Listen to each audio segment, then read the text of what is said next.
Johnny is a renowned Kumeyaay artist whose work weaves indigenous history, storytelling, and contemporary expression. So every artist has an origin moment. Can you remember the first time you realized art was more than just making something? I'm actually a trained journeyman carpenter. So I always tell folks that's how I could afford to be an artist. BK before kids, I would make my wares and I'd travel with a famous oil painter by the name of Robert Freeman. He's Huckapapa Sioux from South Dakota, and he was also from Rincon, which is, right down the road here. And he took me under his wing when I was young. I was an aspiring painter. I was like, oh man, I'm gonna be this really great painter. And Robert came over a couple times, and he saw some of my relief carvings. And the reason this is pertinent is that those relief carvings, those were pieces, scraps of wood that I reassembled from some custom cabinet work I had been working on. And it was really cool mahogany, and I'd never really worked with this, so I started doing relief work on it. And Robert saw this relief work up on my wall, and he said, did you do this? I'm all, yeah. He goes, how long did it take? You go, And he goes, have you ever thought about sculpting?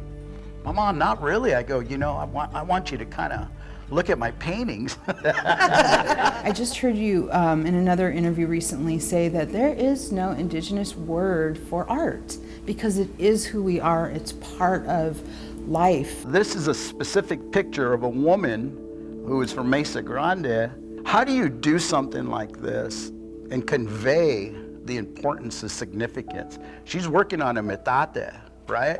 She's actually producing the swirls, and everything around her is everything from her past, her current, and the next generations. It's sharing who we are as cultural bearers, as artisans, as individuals in this contemporary life, and in doing it the best way we can.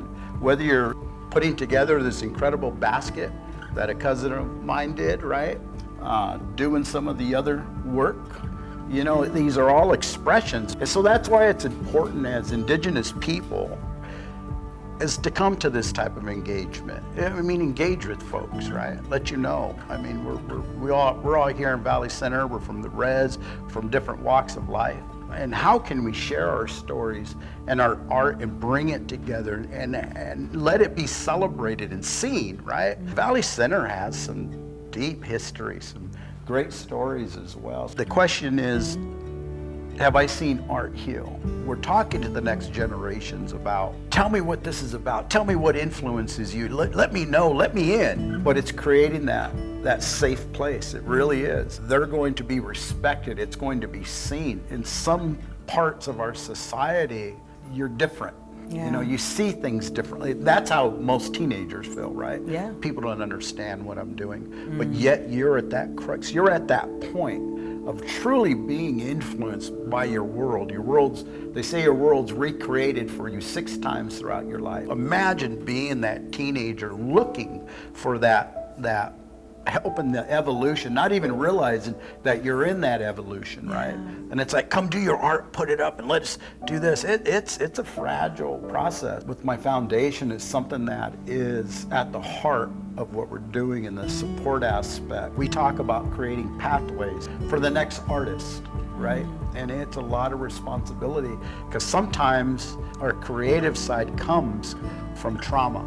Comes from different aspects in our life that we're trying to figure out. Yes. Why did this happen?